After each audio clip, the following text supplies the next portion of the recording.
Hello Lord of the Rings fans, it's Ryan the Cyber Hobbit, time for another 1/6 scale unboxing. This is the recently released Nazgul from Asmus Toys. Now if you collect Asmus figures, you might already know they released a Ringwraith a few years ago, but this is the new version that features an armor made out of alloy metal. And that's enough spinning box, let's get on to the unboxing. Something I'm noticing on some of the more new Asmus figures is that they seem to be doing a much better job on making a nice and stylized box. Similar to the Crown Series Gandalf Authenticity card, this has a sleeve that has a shiny emblem on it. I guess you could call this the Authenticity sleeve.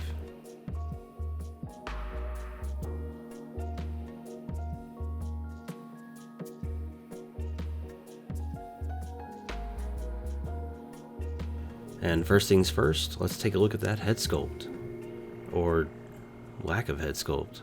While I do like the choice of fabric, I'm not a big fan of how frilly the edge of the hood is. The film Ringwraiths did have rough edges to their hoods, but when scaled down to 1/6 size, I don't think the edges would be as stringy as this. I mean, it gets the point across, so I guess it's just a minor nitpick, but worth mentioning I think. The hood interior is made of plastic that sits on an articulation point, so it can look left and right and pose just like other figures. His clothing overall I think is pretty good. Nice bits of weathering here and there. There's multiple layers of fabric, each with a unique woven pattern. There's even a few pieces that have these little symbols running along the edge. Nice little detail. And now to take a closer look at the main attraction, the alloy metal armor. So apparently not all the pieces are metal. The elbow and the kneecaps I believe are not. I think they did a pretty good job though, making this look used and worn in. It might look a bit odd here, but I think that's because we usually don't see a Nazgul this close up and under a warm bright light. There's bits of a rust-like effect here and there.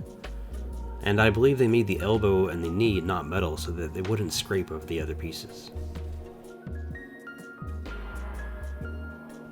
The metal legs look great.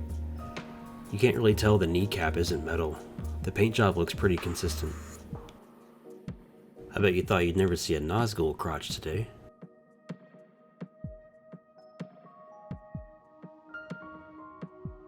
The paint job on the boots is a slightly different color, though I guess that's probably because he's been walking around in the dirt and grime.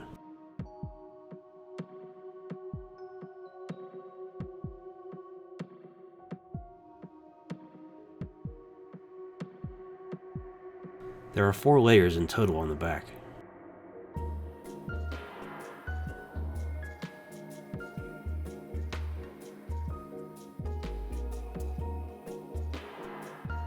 Nazgul bud.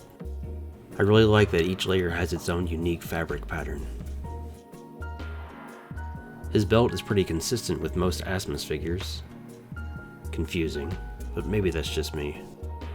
Here's to hoping the leather part of the belt doesn't wither away like it did with my Samwise.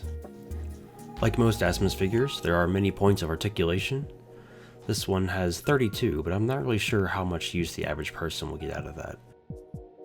He comes with 4 extra hands in various poses. Again, a really nice weathering and rust paint job on them. I will say though, having these made in metal sure does make it a bit painful to the user to switch them out. You have to push really hard to get the ball joint to connect, and even with wearing these black gloves, it straight up hurts. I guess no pain, no gain though. Can't have it both ways. Now to talk accessories. So he comes with 3 weapons. A Morgul blade,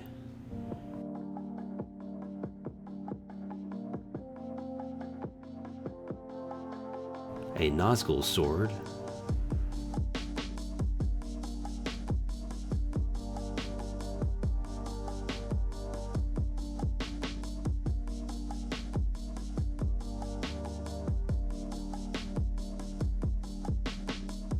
and a Witch King sword.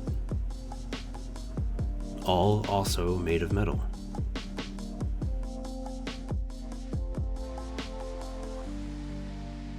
There's a skinny part of the Witch King sword though that looks a bit off to me. I'm not sure why the thickness just kind of abruptly ends right here. I do like that they give you both the Witch King and the Nazgul swords. I guess if you bought 9 of these, you'd have a way to easily distinguish the Witch King. He also comes with a unique looking base. It's nothing extraordinary, but it's definitely a step up from a lot of the previous Asmus figures. Or just getting no base at all, like with Samwise.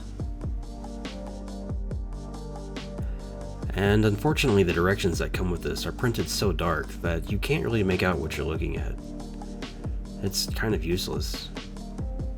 Here was my best guess as to how to set up the sword based on what I could barely see.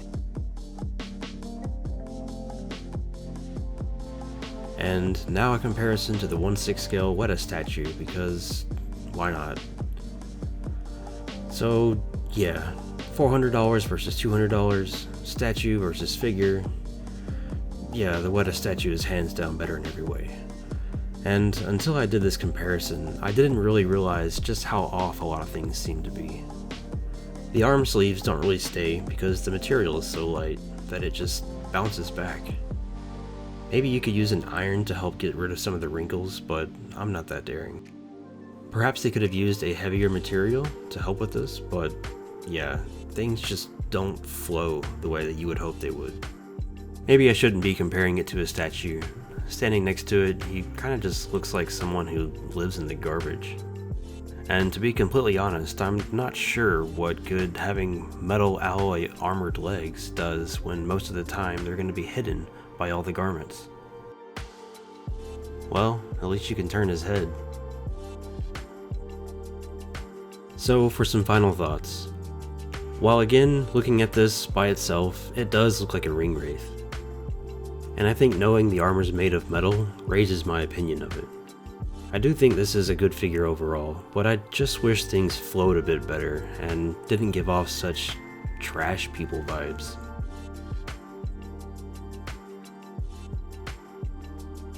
I've decided to start giving a score to things that I unbox and review. So on a scale to 10 Bilbos, I give this a 6. If you enjoyed this video, do me a big favor and hit the like button, or consider subscribing. Until next time, have a good Monday. Bye bye.